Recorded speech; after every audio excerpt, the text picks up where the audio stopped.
Agora é a correção. Iniciamos primeira série, a nossa aula número 8, tá?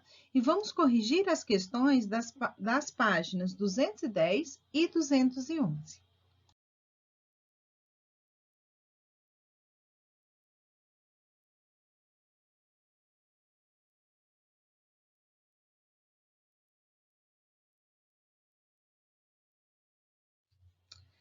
Aplicando conhecimentos. O que é o conceito biológico de espécie? Que limitações este conceito possui? Espécie é o conjunto de populações cujos organismos são capazes de cruzar e gerar descendentes férteis em condições naturais, estando reprodutivamente isolados de organismos de outras espécies. Quais são as limitações desse conceito? Esse conceito tem algumas limitações, pois não pode ser utilizado para espécies que não têm reprodução sexuada, como as bactérias, nem para fósseis, que não se reproduzem mais. Então, quando a gente está falando de bactérias, para identificar a mesma espécie, a gente leva em consideração o seu material genético mesmo.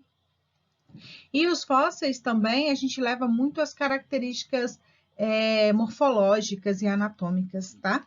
Então, espécie fica aí como o melhor conceito biológico, o conjunto de organismos capazes de cruzar e gerar descendentes férteis em condições naturais. 2. Descreva o isolamento reprodutivo etológico. Esse mecanismo é pré-zigótico ou pós-zigótico? Justifique sua resposta. Isolamento reprodutivo etológico, ele também é chamado de comportamental, ocorre quando existem diferenças relacionadas ao comportamento reprodutivo entre duas populações, especialmente quanto ao ritual de acasalamento. Aí que eu falei para vocês que é aquela dança do acasalamento, são órgãos que são muito vistosos, que chamam a atenção da parceira sexual. É um passarinho que tem um papo muito vermelho, é o pavão com a sua cauda chamativa, né? E por aí vai. Esses mecanismos é do tipo pré-zigótico, pois impede que ocorra o encontro dos gametas. Lembrando, pré-zigótico não há formação de zigoto, não tem encontro do gameta masculino e feminino. E pós-zigótico é após esse encontro. Questão 3, da FUVEST, de São Paulo. Devido ao aparecimento de uma barreira geográfica, duas populações de uma mesma espécie ficaram isoladas por milhares de anos, tornando-se morfologicamente distintas. A. Explique de maneira sucinta como as duas populações podem ter se tornado morfologicamente distintas no decorrer do tempo. Que tipo de isolamento a gente tem aqui quando tem lá a sua barreira geográfica? Alopátrica ou simpátrica? Né? Nós temos um isolamento aqui alopátrico com o surgimento da barreira geográfica. O que pode ter acontecido? As populações separadas foram submersas a diferentes fatores evolutivos, né? Mutações, recombinações, seleções, deriva, responsáveis pelo acúmulo de diferença na carga genética entre elas, tornando-se morfologicamente distintas ao longo do tempo. B. No caso de duas populações voltarem a entrar em contato pelo desaparecimento da barreira geográfica, o que indicaria que houve especiação? Então, eu falei para vocês diversas vezes durante o vídeo, né? Que para a gente dizer que houve especiação, essas populações elas cruzam e não conseguem ter descendentes férteis. Então, vamos lá. Primeira situação.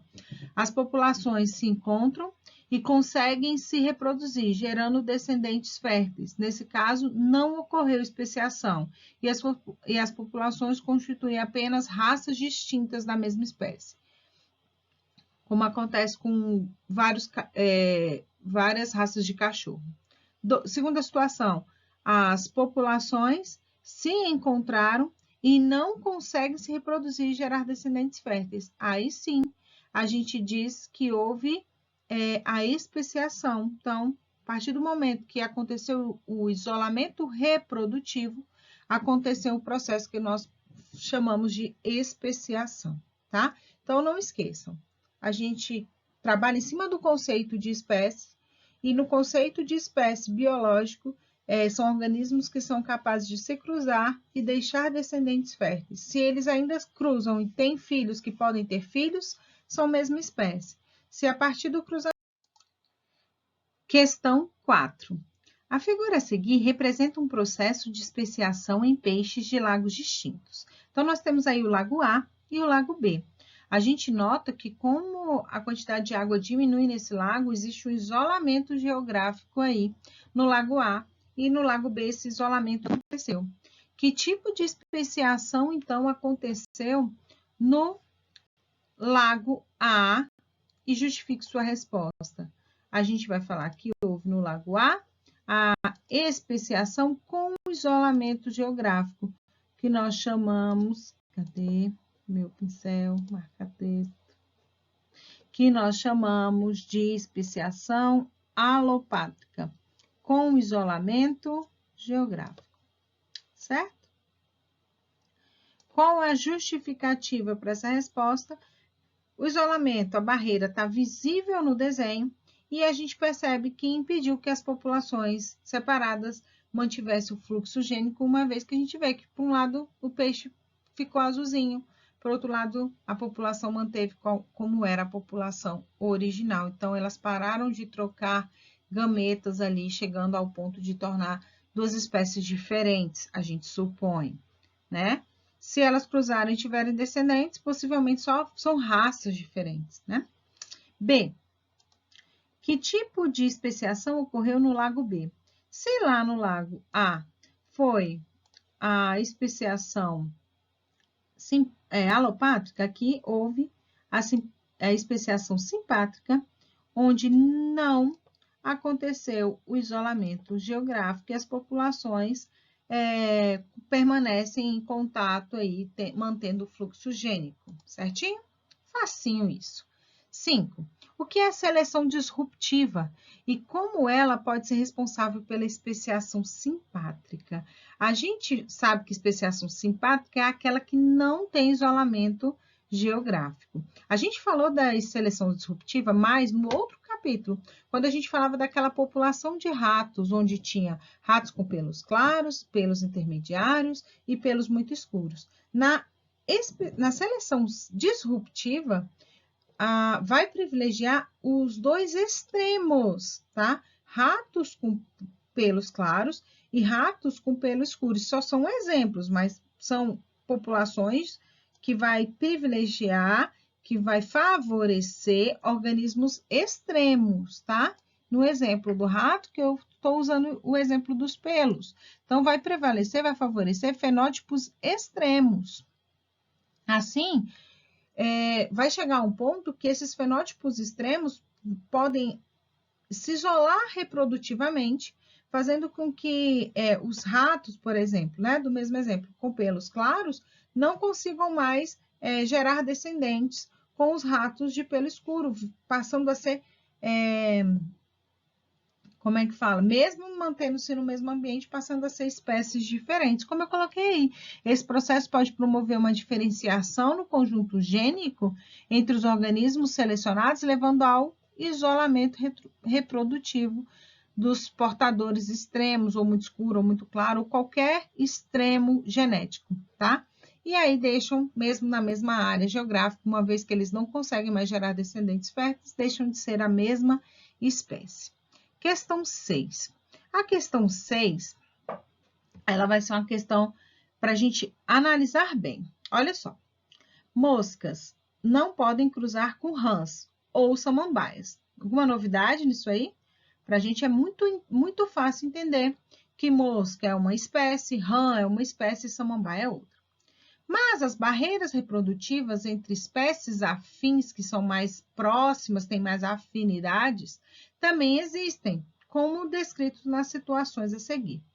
duas espécies de cobra, do gênero Thamnophis, ocorre na mesma área geográfica, mas uma delas vive predominantemente na água aquática e a outra é terrestre.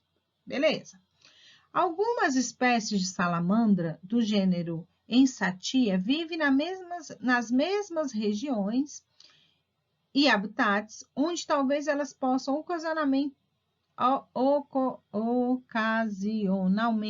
hibridizar. A gente falou sobre o híbrido também, tá? No entanto, a maioria dos híbridos, dos filhos desse cruzamento dessas salamandras, são inviáveis, são frágeis ou nem chegam a nascer. 3. Os atobás de pés azuis, habitantes das ilhas de Galápagos, acasalam-se apenas depois de um corte exclusivo. O que é isso? A dança do acasalamento. O macho mostra a pata para a fêmea, só aí que a fêmea nota que ele está ali. Então, a gente também estudou esse... presta atenção na palavra que eu vou falar. Comportamento aí, certo? Na América do Norte, as áreas geográficas de uma espécie de gambá, que ocorre no leste e no oeste, se sobrepõem. Então, vai ter duas espécies na mesma área geográfica, uma área sobrepondo a outra.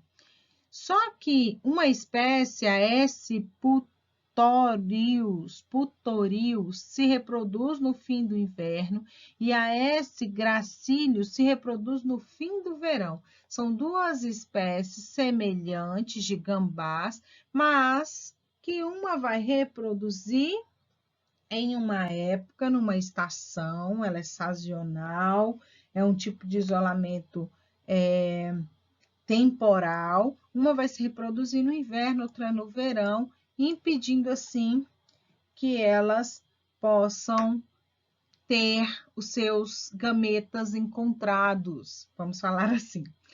Aí vem a pergunta: quais situações indicam, respectivamente, uma barreira pós-zigótica e uma barreira pré-zigótica? Olha essa palavra, comportamental. Então, primeiro aí a gente tem que achar a pós-zigótica, onde existe um encontro dos gametas, né? Gera até um zigoto híbrido aí, mas esse híbrido ele é inviável. Então, a gente só tem um isolamento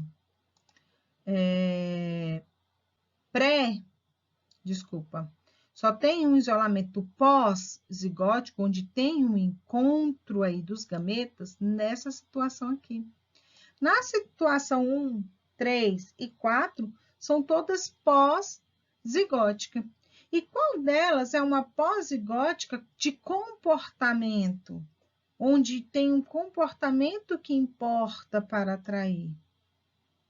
Então, a gente vai marcar aí a letra A, não consigo. A letra A, tá? A letra A vai ser a alternativa correta. Por quê? Na primeira, é um isolamento de habitat, é pré-zigótico, na situação 1. Na situação 2, é a situação que eles perguntaram, a situação pós-zigótica, que é a inviabilidade do híbrido. Na 3, é o isolamento pré-zigótico de comportamento, tá? E na 4, é um isolamento temporal, um isolamento sazonal, né? Que também é pré-zigótico, ok? Essa questão, na época do vestibular, coube recurso, porque muita gente foi aqui, ó. Porque a 4 também é um isolamento pré-zigótico. O que eles conseguiram manter o gabarito? Por essa palavra aqui, comportamental. Fechou? Com isso, galera, a gente encerra a nossa correção. Um beijo e até semana que vem com mais conteúdo aí, conteúdo novo. Tchau, tchau.